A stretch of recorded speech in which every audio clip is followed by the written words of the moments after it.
So on Wednesday, I mentioned that I am composing the music for a film based on Star Trek.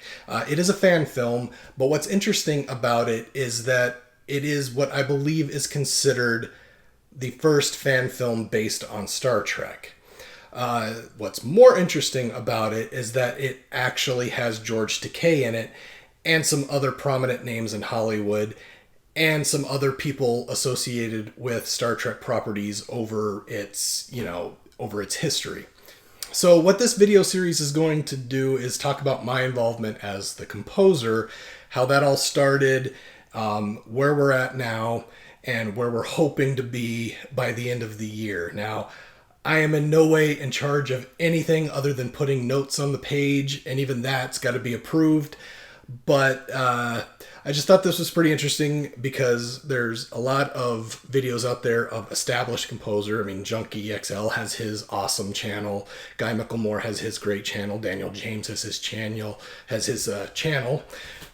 So I thought it'd be interesting to get a perspective of somebody who's at my level. I've been doing this for a while. I make money in other ways, not just with composing, but I feel like I've got enough of a background in it that maybe what I say has some merit. So, and if not, maybe if you're just a Star Trek fan and you want to get some information maybe you haven't heard yet, then I'll share that with you. But anyways, this is my story, I guess, of being the composer for Yorktown, A Time to Heal. Let's check that out.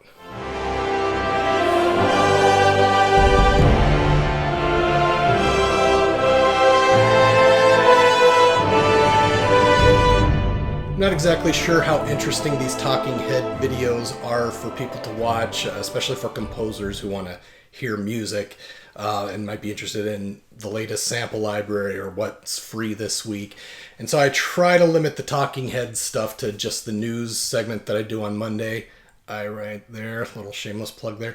But this first video, sorry, it's going to be a lot of talking head because I figure I've got to kind of establish what Yorktown is, how it fits into Star Trek, how people got involved, who's involved, and where I fit in. So hopefully. I also want to note that I'm getting these dates to the best of my knowledge. This is a project that was that started back in 1987, and it's continued on for the last 9 years now, I believe, is how long we've all been working on it. So some of my exact dates might be a little fuzzy, but they should be in the ballpark. I also want to note that the film was originally directed by a gentleman named Dahan. So he is the credited director for this film, but I'm going to be talking a lot about a gentleman named John Atkin, who I believe is listed himself as the producer. I would even call him the supervising producer because he's the one that's been putting all this together for the last decade or so. And he has the full blessing of the other gentleman that has been involved, and that is Stan Wu, who's been extraordinarily helpful and supportive in this whole process. So I wanted to mention those three gentlemen: Dahan, the director; Stan Wu, the producer; and John Atkin, another producer, and basically the supervisor of this whole project for right now. So I'm going to be referencing John a lot. So what is Yorktown, A Time to Heal about? Well, on IMDB, link below, the synopsis is: having escaped capture by the Klingons, a damaged Starfleet reconnaissance probe crashes undetected on the planet Paul 3. Hikaru Sulu, serving as the first officer on the retrofitted USS Yorktown, is sent by Admiral Nagura on a secret mission to help locate the missing spy drone. In order to prevent a catastrophic war from igniting with the Klingons, the USS Yorktown, under the command of Captain Bradley Frame, races against time to quickly find the lost drone, with orders to conceal its existence. At the same time, a terrorist group called Shark discovers the drone's location and they plot to steal the device and use it for their own nefarious means. So that's the story. That's the summary. And the film is going to be a roughly, I think it's just under a half hour. So it's almost like a half episode of the television show that's focusing on this plot. Now, a few of the names that are associated with the production, in addition to the three I mentioned before, are James Shigeta, an actor he was in Die Hard, The Crimson Kimono. He's an established actor. He sadly passed away back in 2014, but he's a part of the film playing the Admiral, and so I just wanted to mention him because there's some weighted names behind this for it being a fan film, and not only a fan film that was made and then people became famous, but these were famous people at the time. So that's what really sets this fan film apart. And not only that, but Stan, Wu, and Dahan were teenagers when they made this. So that's another kind of a wow factor. I mean, how many of us were making videos in high school and dreamed of getting named stars in our production? So this whole film, it just blows my mind, and that's why I'm really proud to be a part of it and why I wanted to put this series together. So who else? We have, of course, Geaorge Takei is in it playing Sulu. The aforementioned Stan Wu and John Atkin, the producers, are also in it. Stan is in it from the footage from the late 1980s, playing Lieutenant Jeffrey Pond, and John is in it with the scenes that were filmed over the last few years, playing Lieutenant Commander Evan Foster. So it blows my mind. I'm completely in awe of how this all came together. The story, as I understand it, is that John was reading, I'm going to get the name of the magazine wrong, but I believe he was reading Starlog magazine. Correct me if I'm wrong down in the description below about that. And he was reading about this amazing fan film that was started back in the 80s that actually had Geaorge Takei and James Shigeta in it, but it never got finished. And it mentioned Stan Wu and Dahan. And so John, being involved in film in Canada, decided, well, I know film, I've made films, I've acted, I, done this and that. It's like, why don't I contact these guys, see whatever happened to it? And so he got a hold of them, and lo and behold, Stan still had a copy of it. It survived all these years. It was just in a closet. I believe it was still at his father's house, or maybe it was in his attic. I don't quite remember. And so he said, if I track it down, I'll mail it to you. And so, lo and behold, a little while later, it showed up on John's doorstep, and it still worked. It was an old VHS tape. Still worked. There was something there to work with. So John asked Stan if he could run with it, finish it. And so he got a hold of the script, figured out what had been filmed, what hadn't been filmed, what he needed to do to take old and new and merge it together. And we almost have a finished film now. Next, I want to talk a little bit about how I got involved with the project. About just shy of 10 years ago, I was reading through various production companies, small production companies in the various 50 states here in the U.S., and I was looking at, I believe, some Dallas filmmakers website, just a place where people could go. It was almost like a forum, if I remember right, where people can go and talk about the movies they're making, when they're trying to get them done, what they need, actors, casting calls, all kinds of stuff. Almost like an IMDB Pro, but on a much smaller scale and specific to, in this case, Dallas, Texas, I believe it was. Or no, it was Austin, Texas.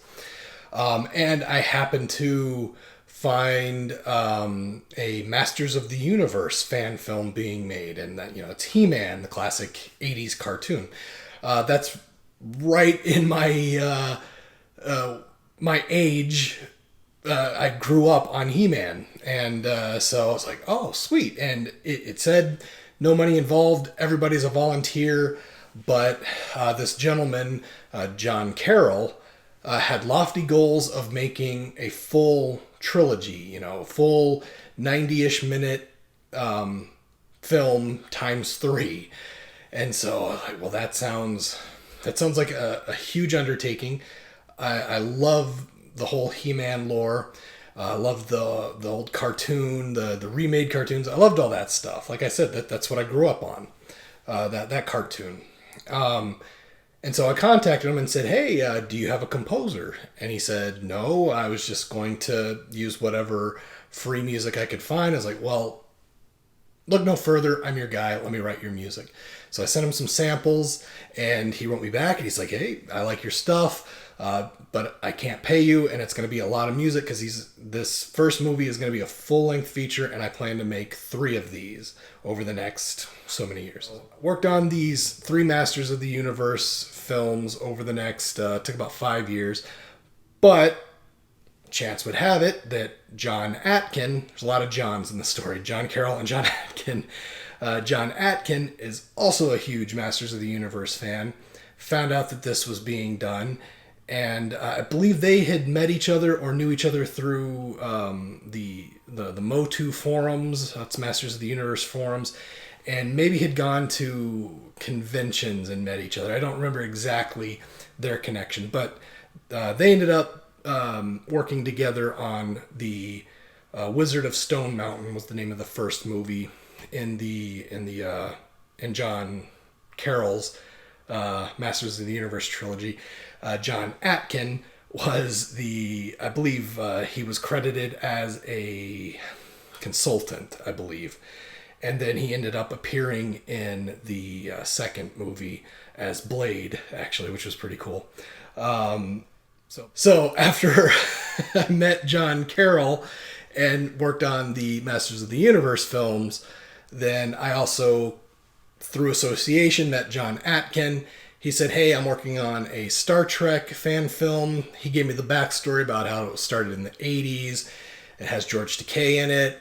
It never got finished, but now fast forward, from 1987 to it would have been 2011, I think, was when he first emailed me about it. So fast forward to 2011, and he asks me if I'd be interested in writing music for Star Trek. But this being a passion project, it having the pedigree behind it, and the fascinating story of it being, 40 years in the making almost, or 30-something years in the making, I had to do it. So absolutely. I said, yeah, I'll do it. He said, okay, in the process of getting the old footage, I'm putting it all together. I'm going to have to refilm some stuff. I'm going to have to film new stuff. And then I'm going to have to either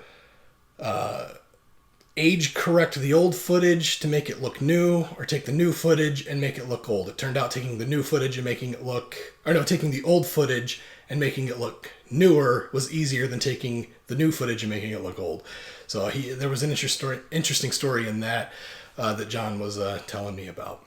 So anyways, that's how I got involved. So the moral of the story is, I guess art and film and being a composer is really about the connections.